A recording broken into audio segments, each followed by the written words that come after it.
Welcome back. It's part 3 for Tuesday, August 2nd, 1990. Excuse me, 2022.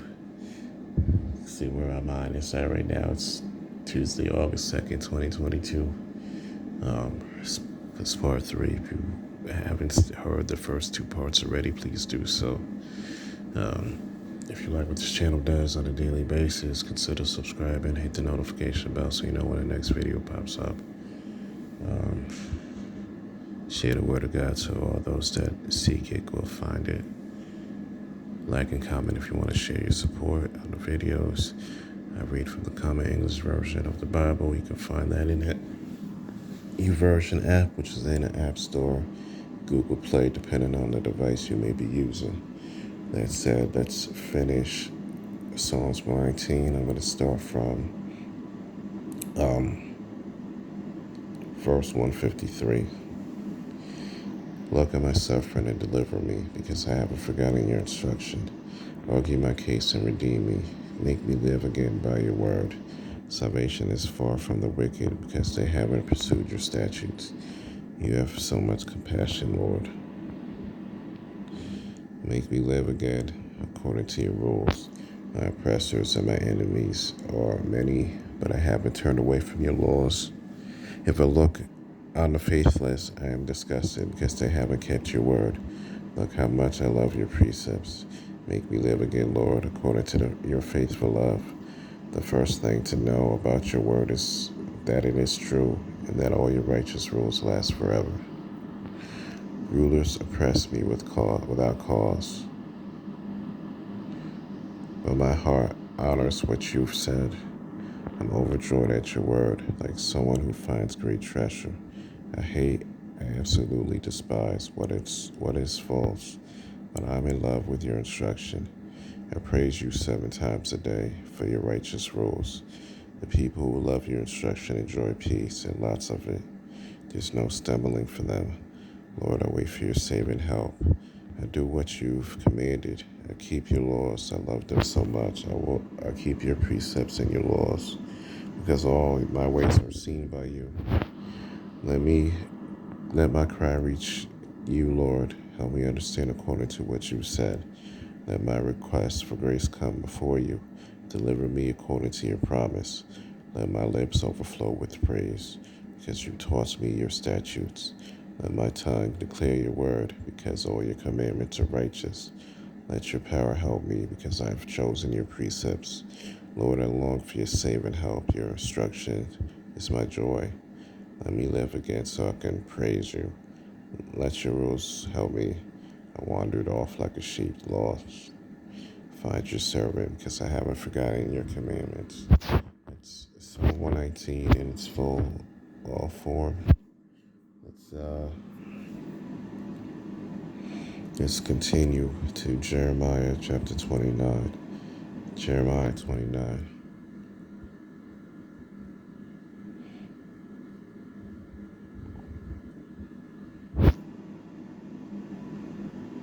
The prophet Jeremiah sent a letter from Jerusalem to the few surviving elders among the exiles, to the priests and the prophets, and to all the people Nebuchadnezzar had taken to Babylon from Jerusalem.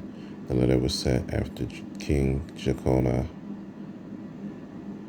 the queen mother, the court officials, the government leaders of Judah and Jerusalem, and the craftsmen and smiths had left Jerusalem. It's delivered to Babylon by Elasah, Saphron's son, and Gemariah, Hekiah's son. 2 men dispatched to Babylon's king Nebuchadnezzar by King Sedekiah. Pardon me for the mispronunciations already. The Lord of heavenly forces, the God of Israel, proclaimed to all the exiles, I have carried off from Jerusalem to Babylon. Build houses and settle down. Cultivate gardens and eat what they produce. Get married and have children. Then help your sons find wives and your daughters find husbands, in order that they too may have children. Increase in number so that you don't dwindle away. Promote the welfare of the city where I have sent you into exile. Pray to the Lord for it because your future depends on its welfare. The Lord of heavenly forces, the God of Israel, proclaims, don't let the prophets and diviners in your midst mislead you. Don't pay attention to your dreams. They are prophesying lies to you in my name. I didn't send them, declared the Lord. The Lord proclaims, when Babylon's 70 years are up, I will come and fulfill my gracious promise to bring you back to this place. I know the plans I have in mind for you, declares the Lord. They are plans for peace, not disaster, to give you a future filled with hope. When you call me and I come and pray to me, I will listen to you.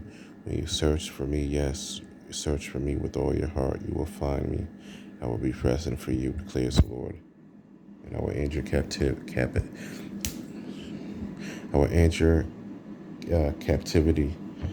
I will gather you from all the nations and places where I have scattered you, and I'll bring you home after your long exile, declares the Lord.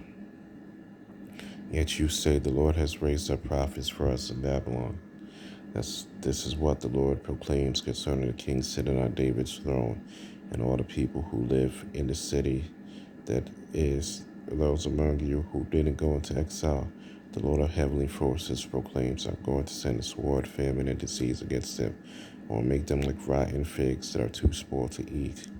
I will pursue them with the sword, famine, and disease, and I will make them an object of horror to all the nations on earth, and an object of curse and scorn, shock and disgrace among all the countries where I have scattered them, because they wouldn't listen to my words, declares the Lord, which I have sent them time and again through my servants, the prophets. They wouldn't listen, declares the Lord.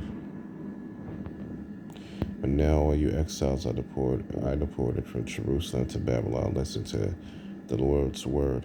This is what the Lord of heavenly forces, the God of Israel, proclaims concerning Ahab, Kaliah's son, and Sekadiah, Messiah's son, who are prophesying lies to you in my name. I will hand them over to Babylon's king, Nebuchadnezzar, and he will slay them before your eyes. He will slay them before your very eyes. Because of them, all the Judean exiles of Babylon will use this curse. The Lord make you like Sekadiah and Ahab, who were burned alive by the king of Babylon. They committed a horrible scandal in Israel, adultery with their neighbors' wives, and deceit spoken in my name, with which I had nothing to do. Yet I'm still aware of it, and I am witness to it, declares the Lord. Tell Shemaiah the Nehelamite, this is what the Lord of heavenly forces, the God of Israel, proclaims. He sent letters on your own accord to all the people of Jerusalem, to the priest Zephaniah, Messiah's son, and to the rest of the priests. You said to Zephaniah, the Lord has appointed you priests in charge of the Lord's temple instead of Jehoiada. You are responsible for putting every madman who prophesies into stocks and neck irons.